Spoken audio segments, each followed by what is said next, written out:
দক্ষিণ চব্বিশ পরগনা পাহাড়পুরে ভয়াবহ অগ্নিকাণ্ড। একটি বলা যেতে পারে বেসরকারি কোম্পানিতে ভয়াবহ অগ্নিকাণ্ডের ঘটনা, ব্যাপক চাঞ্চল্য। পাহাড়পুরের সেই টাওয়ারের ছবি দেখাচ্ছি, দেখুন সেই বেসরকারি কোম্পানি, প্রাইভেট লিমিটেড কোম্পানি, সেখানে ভয়াবহ অগ্নিকাণ্ডের ঘটনায় ব্যাপক চাঞ্চল্য। পাহাড়পুর কুলিং টাওয়ারে ভয়াবহ অগ্নিকাণ্ড, এক্সক্লুসিভ দেখুন। একেবারে বলা যেতে পারে ভয়াবহ অগ্নিকাণ্ড, চাঞ্চল্য তৈরি হয়েছে। পাশাপাশি আহত হতাহতের খবর কোন রকম উঠে আসছে কিনা, যথেষ্ট ক্ষয়ক্ষতির পরিমাণ রয়েছে এমনটা মনে করা হচ্ছে। কথা বলি, আরও আপডেট নেওয়ার চেষ্টা করি, ভালোভাবে আপডেট দেবে। সঙ্গে রয়েছে প্রতিনিধি গোপাল। গোপাল, পাহাড়পুর কুলিং টাওয়ারে ভয়াবহ অগ্নিকাণ্ড, এই মুহূর্তের আপডেট কি উঠে আসছে? যদিও এখনো পর্যন্ত কি খবর পাওয়া যাচ্ছে, ক্ষয়ক্ষতি থেকে শুরু করে হতাহত, কোনো আপডেট উঠে আসছে কি? দেখো, তোমাকে বলে রাখি, বিষ্ণুপুর এলাকা অর্থাৎ দক্ষিণ চব্বিশ পরগনা জেলার আমতলা সংলগ্ন বিষ্ণুপুর এলাকা, এখানে Paharpur cooling tower private limited company, সেই কোম্পানিতে প্রায় 700 থেকে 800 কর্মচারী কাজ করে। ঠিক নাইট এবং ডেতে, বিভিন্ন শিফটিং ডেতে এই কাজ হয়, 2-3টে শিফটিং ডে।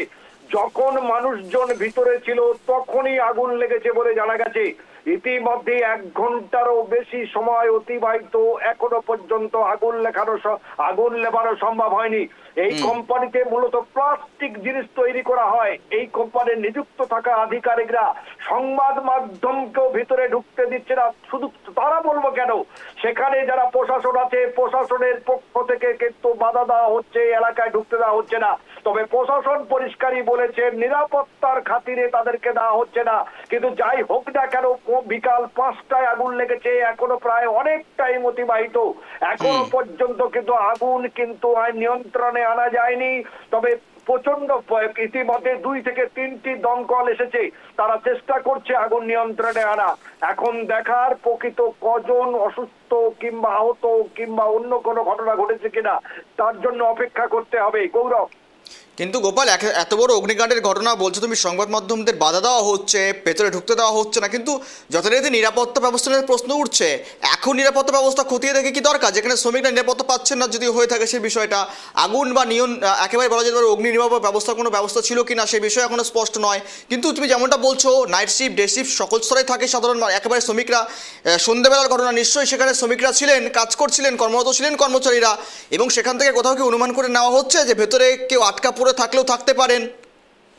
অবশ্যই গৌরব, কারণ এত বড় একটা কারখানা, যদি ধরে নিই 5টার মধ্যে তাদের ছুটি হয় কিংবা 4টে থেকে 4:30, এখন অবশ্য ডিটেলস জানা যায়নি, তাহলে শিফটিং এর লোক চলে গেলে আবার শিফটিং এর লোক ঢুকবে, তারা কোথায় আছে, নিরাপদে আছে কিনা, তারা বাইরে বেরোচ্ছে কিনা, এখনো পর্যন্ত জানা যাচ্ছে না। কারণ প্রশাসনের বাধা, দমকল কর্মীদের থেকে আরম্ভ করে একমাত্র এলাকার বেশ কিছু মানুষ যারা কাছাকাছি রয়েছে, যারা আগুন নেভাবার কাজ করছে, এছাড়া কেউ ভিতরে যেতে পারছে না।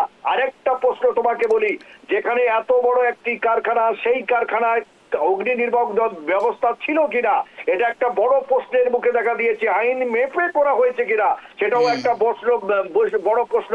যাই হোক না কেন, একমাত্র তদন্তে উঠে আসবে সঠিক কি ঘটনা, তার জন্য আমাদের বেশ কিছুক্ষণ এখনো অপেক্ষা করতে হবে।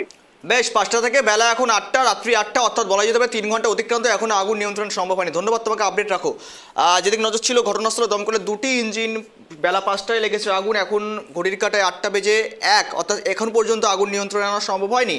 আর এখানেই প্রশ্ন উঠতে শুরু করেছে, ভেতরে হয়তো কর্মচারীরা ছিলেন, আটকা থাকলেও থাকতে পারেন, যদিও এখনো পর্যন্ত কোনো হতাহতের খবর সামনে পাওয়া যায়নি।